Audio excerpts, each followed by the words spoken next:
content presented in this podcast is based on real events and may contain graphic descriptions of violence, sensitive topics, and explicit language that may be triggering, offensive, or sensitive subjects to some viewers and listeners. Discretion is advised. The purpose of this podcast is to explore and discuss true crime cases for entertainment and educational purposes only. This podcast does not intend to glorify or sensationalize crime, but rather aims to analyze and understand the complexities of human behavior in the criminal justice system. We encourage listeners to approach this content with empathy, critical thinking, respect for the victims and their families. Let's go back to November 3rd, 1979. Greensboro, North Carolina, a city torn apart by racial tensions, political strife, and violence. What begins as a march for workers' rights tragically transforms into one of the most chilling incidences in domestic terrorism in the U.S. Tonight, we are going to explore these events of that day, the aftermath, and how that moment still echoes in conversations of systemic injustice and the fight for equality. So grab your glass of your favorite wine and join me as we navigate the incredible story and the tragedy and enlightenment. And let's uncover the truth behind the Greensboro Massacre with author Aran Shetterly and his book Morningside, the 1979 Greensboro Massacre and the struggle for American city's soul. It's time to start the show. Let's hit it.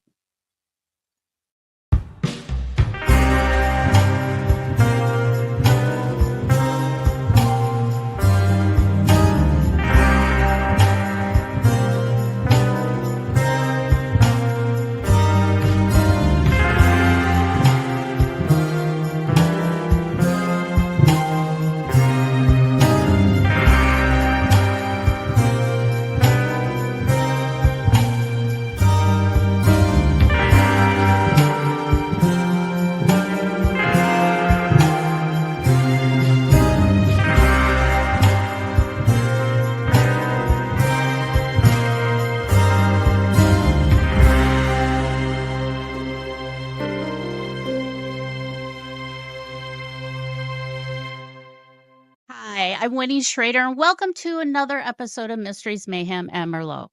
I came across this book because I love to look at the rich history of our country, and I do have ties to North Carolina. My mother was born and raised there, and hearing the stories of the racial tensions in the South really baffled me because I didn't grow up in an era like that, but my mother did. So she taught me a lot about what happened.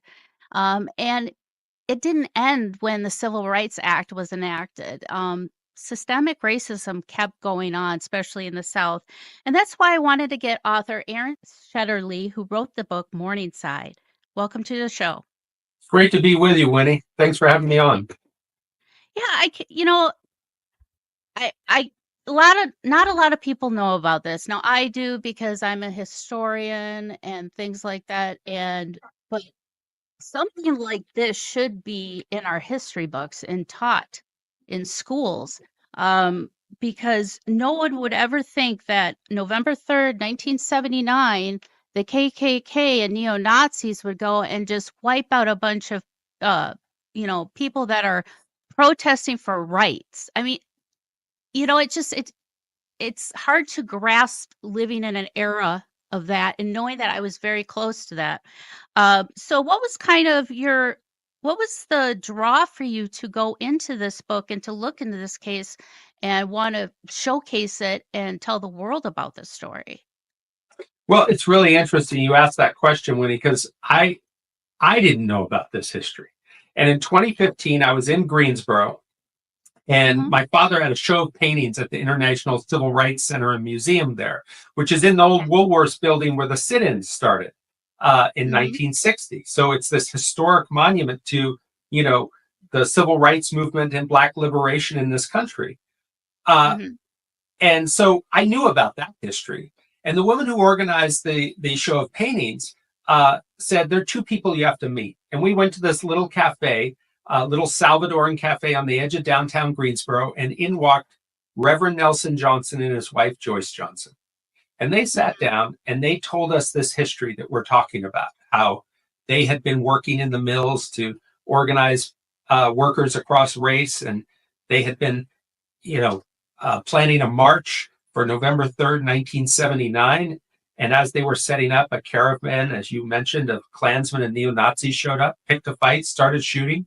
And in 88 seconds, 5 of their friends were dead and another 10 injured, including Nelson Johnson.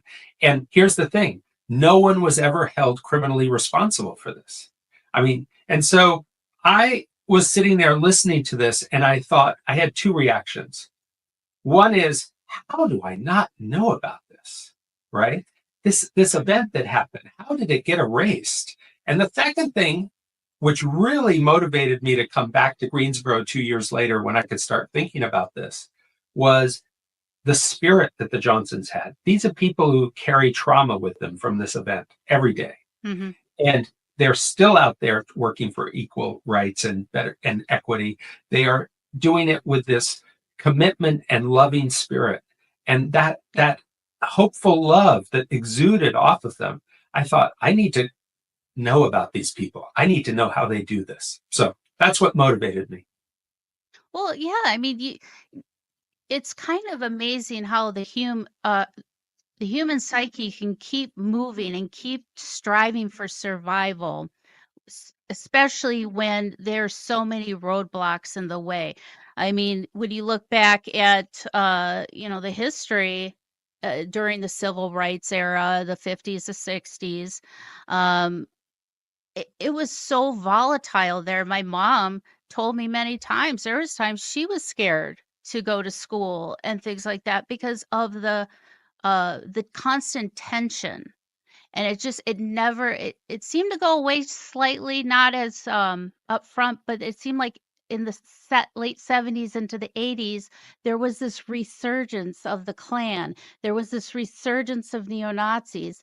And for them to just go and wipe people out that are just peacefully just trying to fight for their rights, which every American has a right to do, I don't understand that type of behavior. So when you were talking with them, what was their kind of in the moment, what were they dealing with during the incident on November 3rd? Yeah, well, it's a great question because there's so many rhymes with our present in that time. There's sort of economic anxiety. There is a distrust of our institutions in the country. There's, there's a fear of the other and a way of, sort of a backlash, if you will, against some of the gains that have been made from civil rights. There's also the penumbra of war, like we've just out of the Vietnam War, and sort of that the effects of that are still being felt in the country and the tensions around that. And so I feel like we're feeling a lot of those things right now, too. So that's part of the context, but the more specific context was Greensboro still had some of the largest textile mills in the world. All of Levi Strauss's denim came from Cone Mills in Greensboro for 100 years. And this was still happening. And so it was a company town. There were, mills, there was cigarette production, and other industries. There were at that time, I think, 4 or maybe even 5 Fortune 500 companies in Greensboro. So it was a small city with big ambitions. And it also had, which was important, 2 excellent historically Black colleges and universities, Bennett College for Women and North Carolina A&T, which was part of the North Carolina system. What this meant was you had a very educated Black population that was for decades pushing against the limits of, the ceiling, right, that had been imposed on them by the way the city was run and racism. And so you have this situation in which this multiracial group at this point is in these mills trying to organize workers for worker rights. And they're having trouble doing it across race. And they believe that the Klan is sort of preventing this, that the Klan didn't want a multiracial union. And so they say, we're going to have a march and a conference, and we're going to educate people about how, if we can get across race and work together, we can more effectively make demands of management for better health, better hours, etc. And that's when they're setting up, getting ready for this march. And they made a few mistakes. And one of them was they called the march Death to the Klan. And the Klansmen found this extremely insulting and provocative. And it was as if they were being baited. I don't believe that's a part of the reason this happened, but it's not the full reason. And but they did do that, and they later owned up that had been, a mistake, and they wished they'd called it Death to Racism, not Death to the Klan. Yeah, it's just it's hard because when you have something like that on paper, you can't control how other people are going to take it. So I'm assuming just with the volatile nature of the Klan, prior to them even seeing that, they're going to take offense to it. So, so that day, so they didn't provoke the day when they were setting up. There was no previous violence with those groups, the worker group and the Klan, like any type of violence. They had an earlier confrontation, which was interesting. Okay. But an important part of this context is, as you were talking about, the Klan and white supremacy in general was rising around the country at this time. So there had been incidents in Winston-Salem in February. There had been incidents in Alabama in the spring.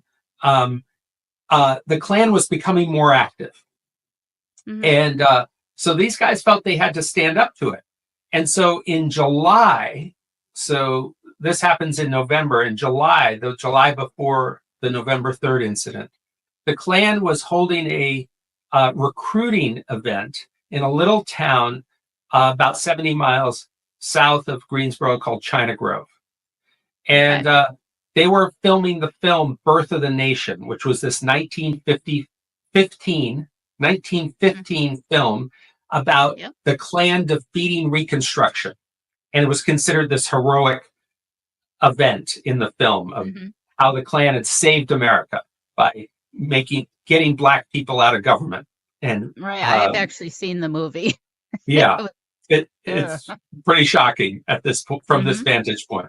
So they were screening this as part of a recruitment effort, and the Black community in this town obviously didn't like this and was trying to figure out what to do.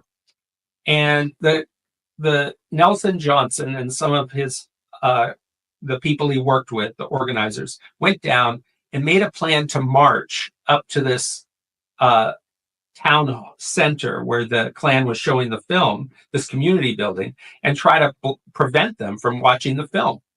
And they did this.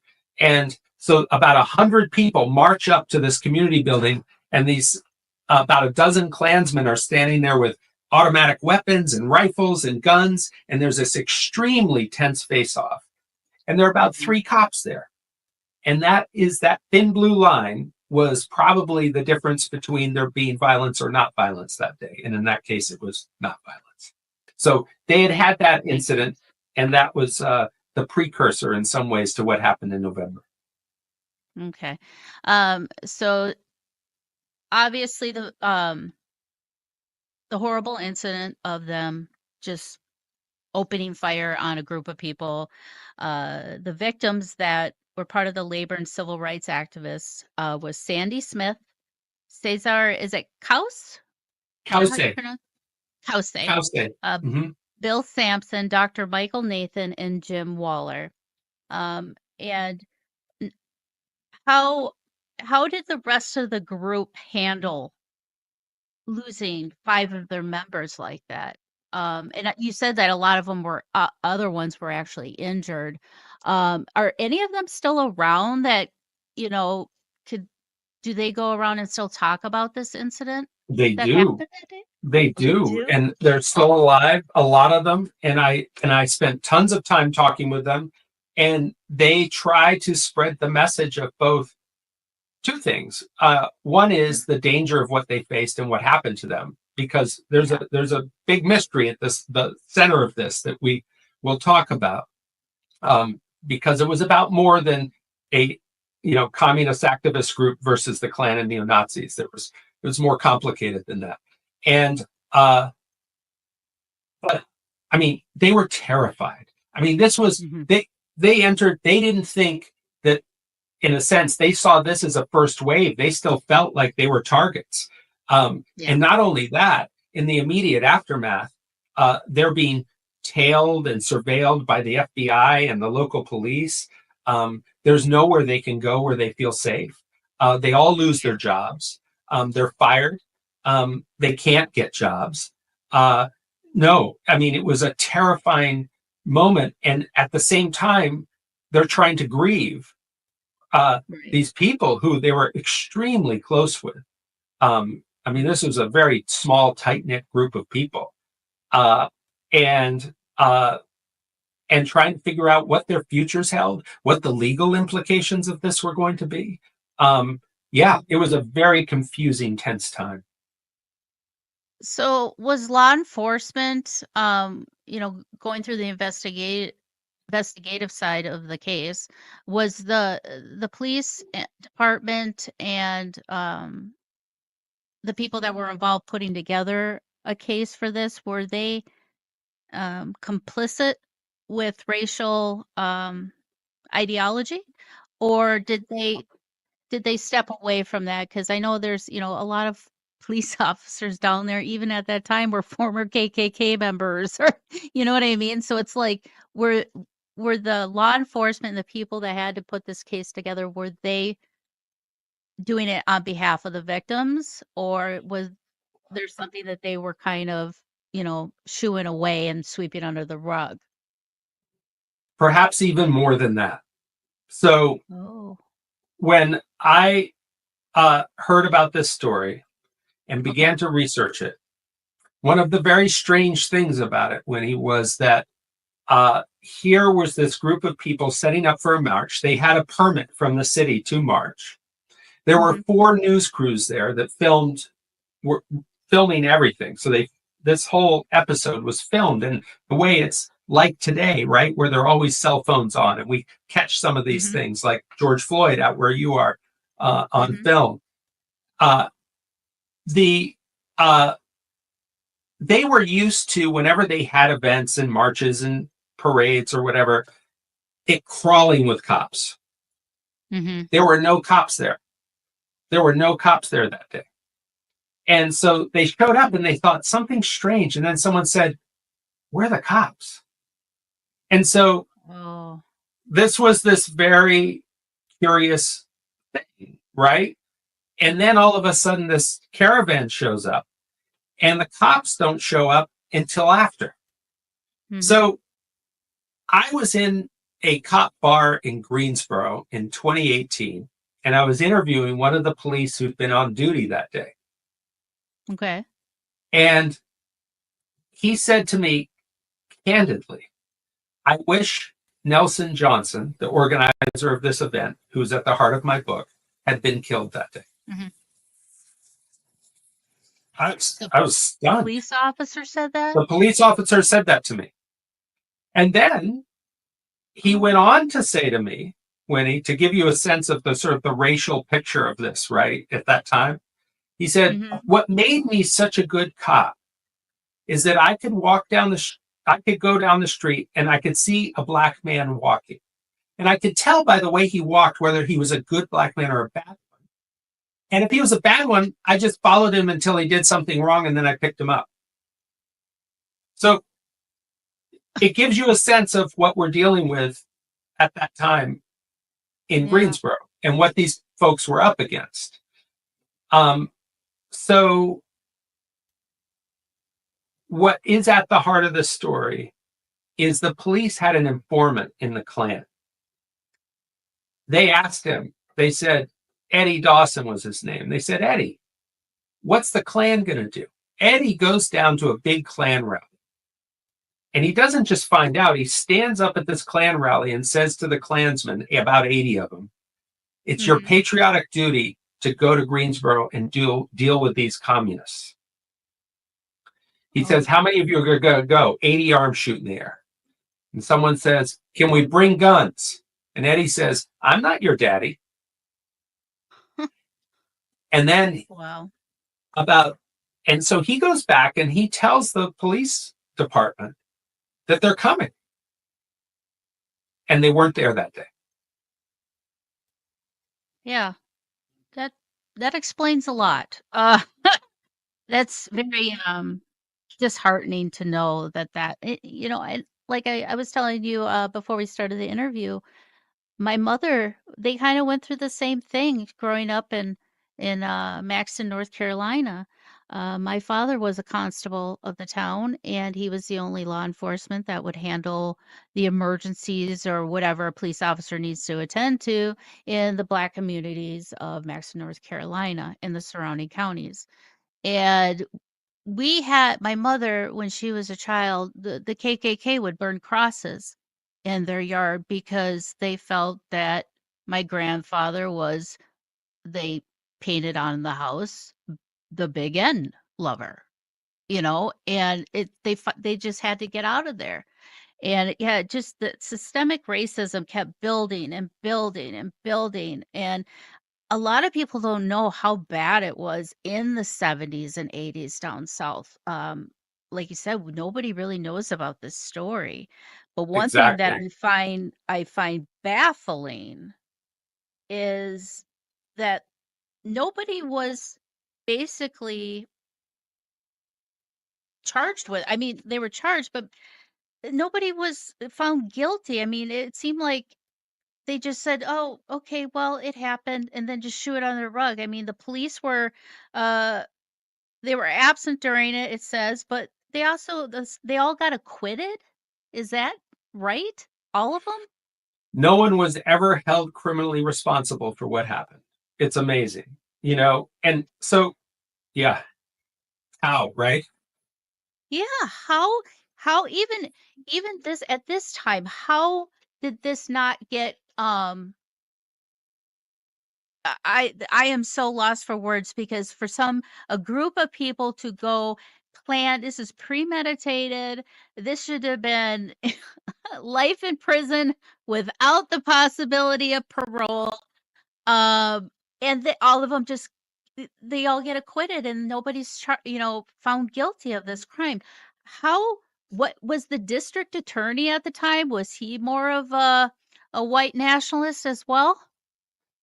Well, we have to remember this is during the Cold War, and these people called themselves communists. That scared Yeah. people, and it was hard to Yeah. get past the label. So Mhm. there is that. And what it shows is when people are scared of someone, whether it's because they're Black or because they're, communist or some ideology that we've labeled, and then make it hard to see the humanity of behind that. Mhm. How hard it is to find justice, blind justice for them in our society at times, Mhm. But yeah, I mean, there are a few problems that the district attorney definitely wanted to win a prosecution against a handful of Klansmen and neo-Nazis. But Mhm. he would say in the press things like, well, I was in Vietnam and we knew who the enemy was then. It's the communists, right?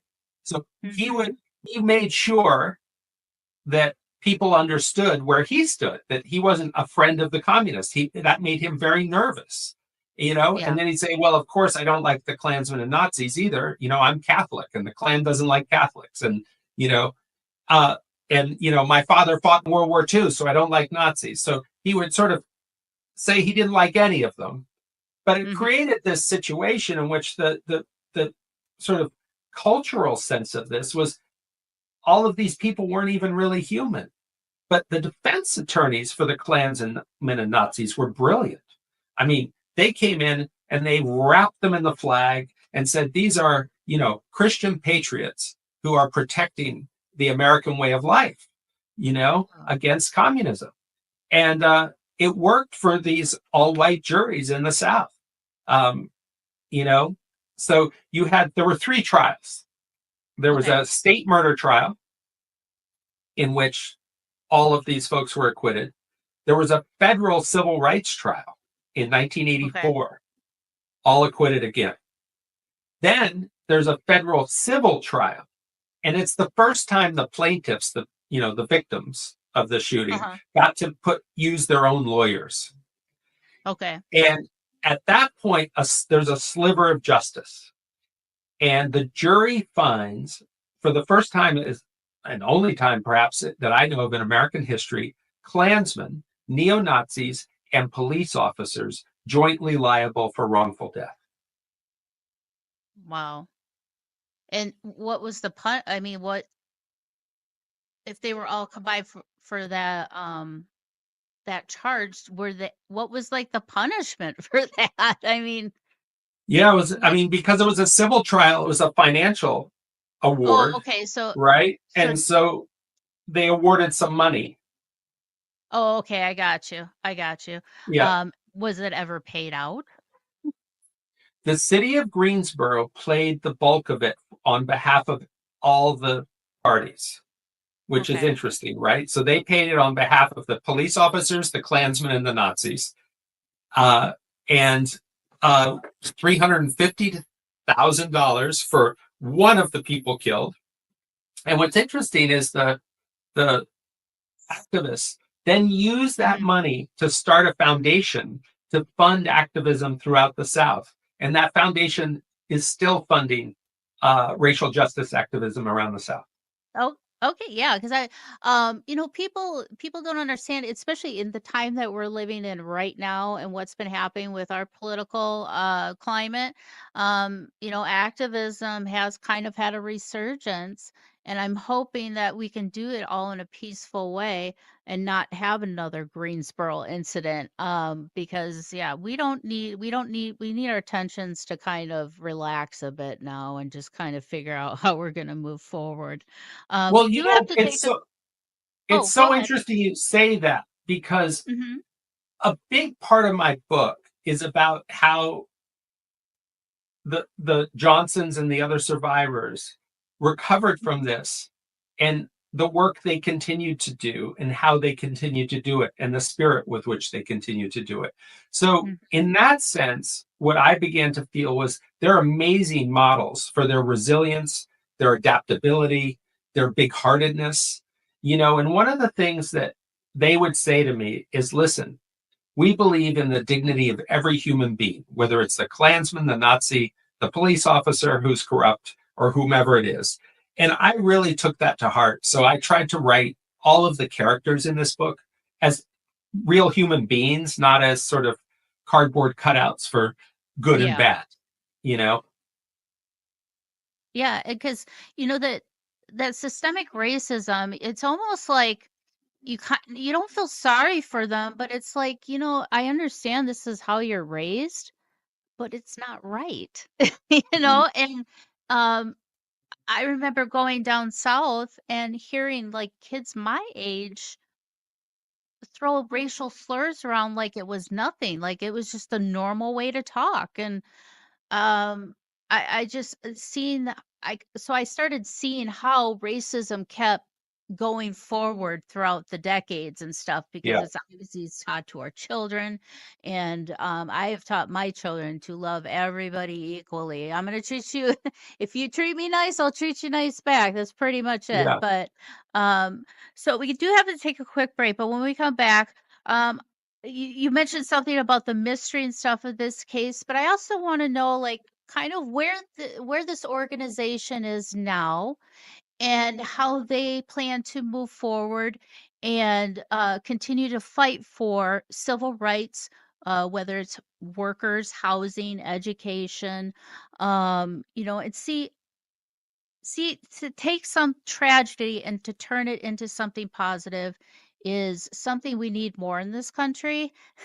And that's why I wanted you on to showcase that you can. But you are the author of Morningside, the 1979 Greensboro Massacre, and the Struggle for American City Soul. So we have Aran Shetterly. We'll be right back. Guess what's back? That's right. The Paranormal 60 swag shop is back.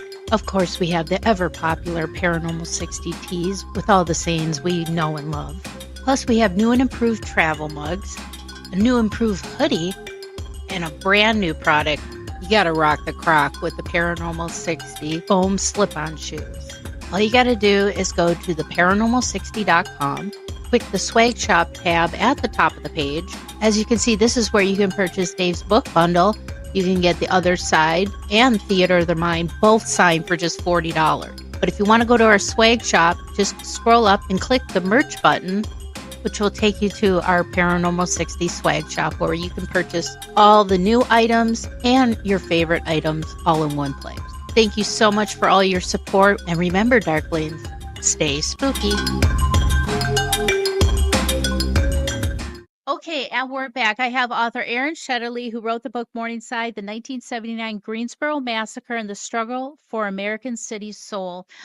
This is about the case where some Communist Party, they call them the CWP. Is that the label that they?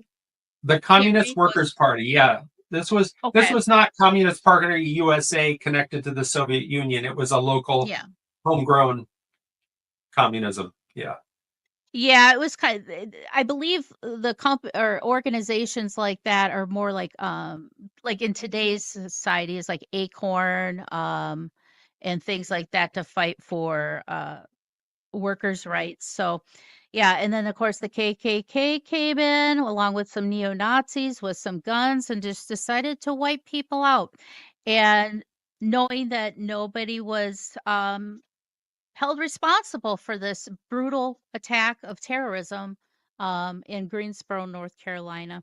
So you said there was a lot of mystery involved with this case that you came across.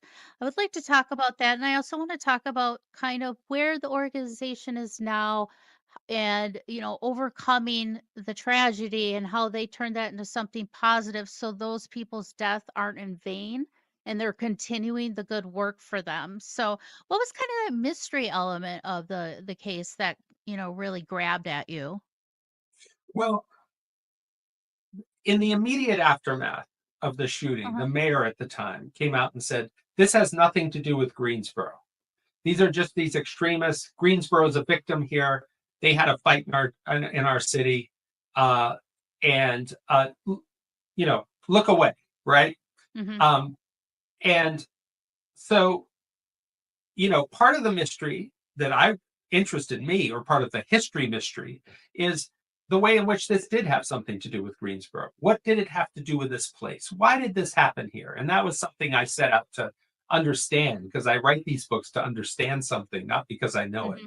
And and the other mystery really was the role of law enforcement, because it turned out that there were 3 law enforcement agencies who could have prevented the violence that day: the Greensboro Police Department, the FBI, and the Bureau of Alcohol, Tobacco, and Firearms. Now, the FBI, the Greensboro Police Department had an informant in the Klan. The FBI was talking to the same informant. And the Bureau of Alcohol, Tobacco, and Firearms had an infiltrator in the Nazi group. All of them knew that these guys were going to Greensboro that day on November 3rd, 1979, and none of them stepped in. And so one of the mysteries for me was, was there an honest mistake here, or was it something else? But also, who are the people who are making the decisions and what is motivating them? When we talk about a good mystery, we want to know what the motivations are, not just sort of the facts, because in a way that's like, it puts the meat on the bones, right? Who are the people and how are they deciding what to do? And so that's what I really set out to try to figure out, is what's motivating the FBI folks? What's motivating the mayor of the city? What's motivating the mill owners, right, who have the ear of these folks?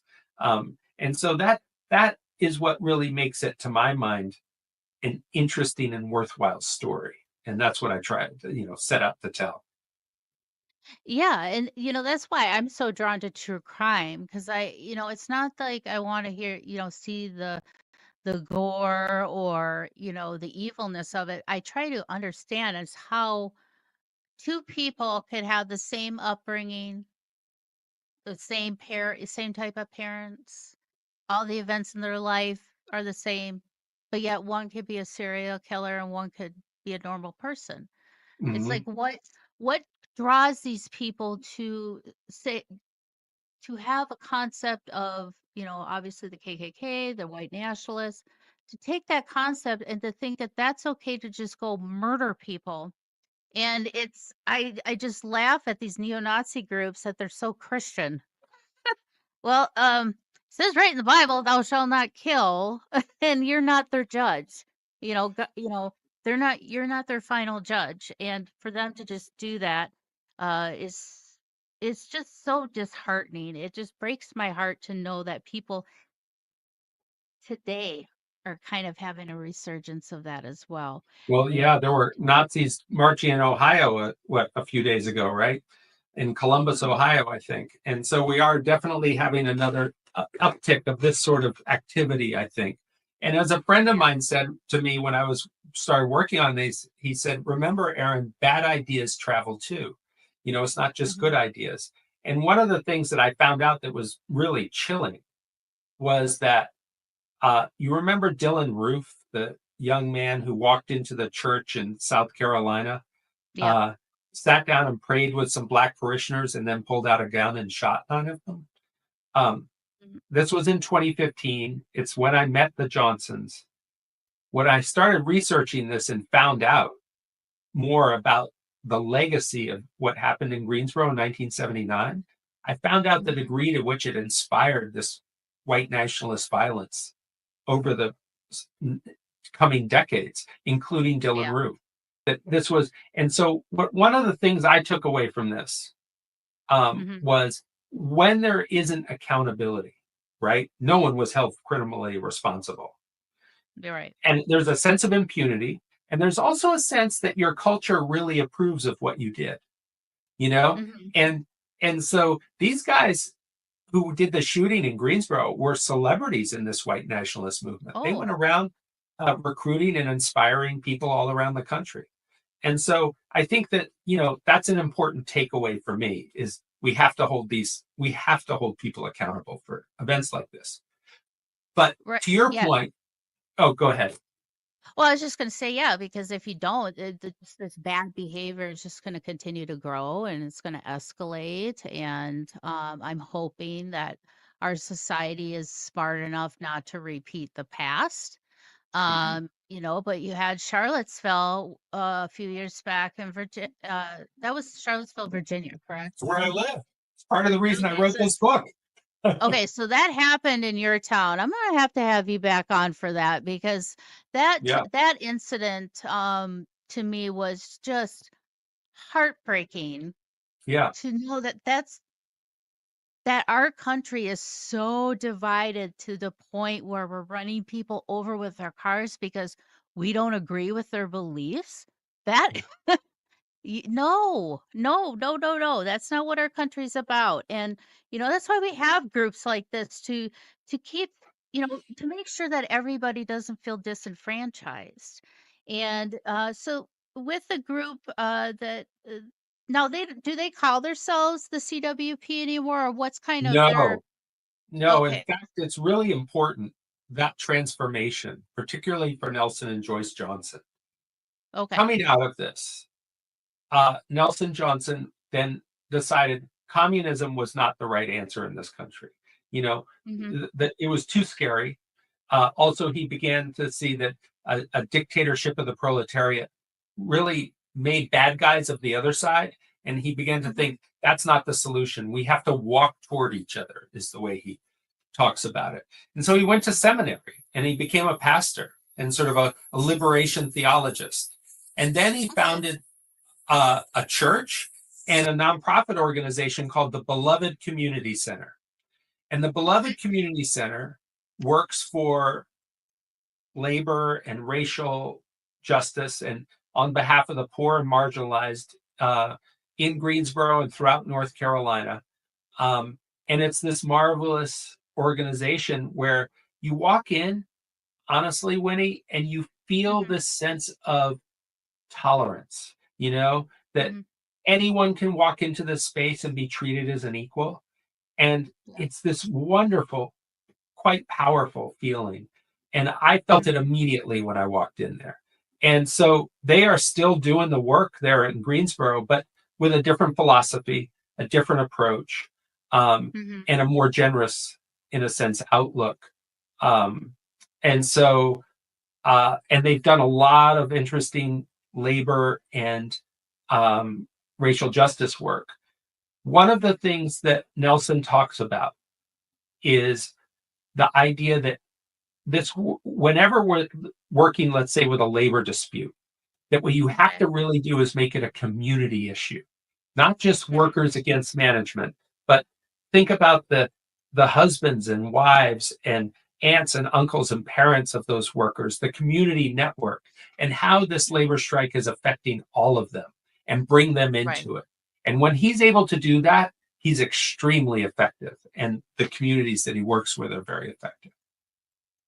Well, and that's great, and that just shows the type of person that he is, that he's willing to compromise, willing to have an open mind and to see other views, to say, hey, we need to change our philosophy here. Because I know there were some people, I believe, in the Black Panther Party that wanted to kind of go the same route as well, a more peaceful, of a more peaceful voice, I guess you would say. And one thing since you mentioned George Floyd, we had a lot of the Black Lives Matter groups were marching, and when you have a group like that, especially when you have a leader, that leader, even though you have free speech, they have a responsibility of what they say, and to incite people to do violence. I was hearing that during the George Floyd incident, and that really scared me because I felt like I thought Minneapolis was going to end up just blowing up. But luckily, things kind of calmed down, and the law enforcement for that case, they did get justice. Um, so so the organization now is flourishing, and what how are they helping people with housing along with like education as well, or what's kind of their goal when it comes to helping people with civil rights and labor rights as well? A lot of what they do now is sort of organizer training. Okay. And so they sort of are a hub where lots of other organizations that are doing the kinds of things you are doing come to the Beloved Community Center and learn how to do that more effectively. So that's one of the things they're doing. The other thing that they've been really focused on, and I just want to make sure I point out the way that their history and the way this history in Greensboro connects to both what happened in Charlottesville in 2017 and George Floyd, because that's very important. So in 2004 to 2006, Greensboro did something that no other place in the United States had yet done at that point. They had a Truth and Reconciliation Commission. And it was the first time in this country that we'd taken the South African model, right, that had been done after apartheid ended in South Africa, to try to deal with the history there and listen to all the voices. And so they did this in Greensboro. They invited Klansmen, they invited, police officers, they invited the activists, and people came and to these public fora and shared what they thought had happened. And at the same time, that Truth Commission produced a report, which was very valuable to me, of the facts as they saw it and the sources for their facts. And that sat there, but the Greensboro City Council voted not to even read it at that time. But over time, this sort of percolates in, right? And in 2017, right after Charlottesville, the Greensboro City Council suddenly apologized for what had happened in 1979. They didn't feel so alone anymore, but they didn't say what they were apologizing for. So then there was this effort to sort of work that out with them.